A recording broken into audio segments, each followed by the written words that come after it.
देशात सीए कायदा लागू, लोकसभा निवडणुकीपूर्वी मोदी सरकारचा मोठा निर्णय। पाकिस्तान, बांगलादेश आणि अफगाणिस्तानमधील अल्पसंख्याकांना नागरिकत्व देण्याची तरतूद।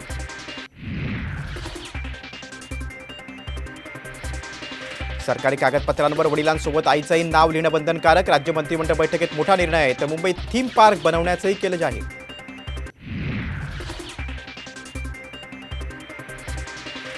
लोकसभेची भाजपची दुसरी यादी तयार, साम टीव्हीला सूत्रांची माहिती। पंकजा मुंडे, नितीन गडकरी आणि मुनगंटीवारांना उमेदवारी मिळणार, तर संभाजीनगरची जागा शिवसेनेला देण्यावर एकमत।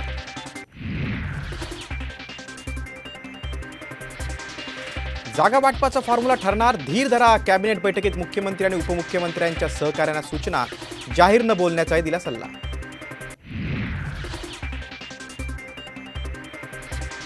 बारामतीत दोन्ही पवार विरुद्ध विजय शिवतारे सामना रंगण्याची शक्यता। बारामतीत दोन्ही पवारांना पाडा, शिंदे गटाचे नेते माजी मंत्री शिवतारेंचं आवाहन।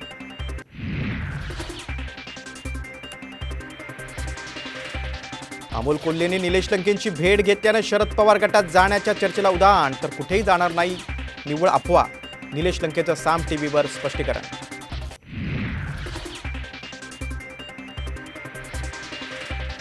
मविया सरकारच्या काळात कोस्टल रोडच्या कंत्राटदारांकडून प्रचंड वसुली, शिंदे फडणवीसांचा गंभीर आरोप। तर सागरी मार्ग उद्यापासून होणार खुला।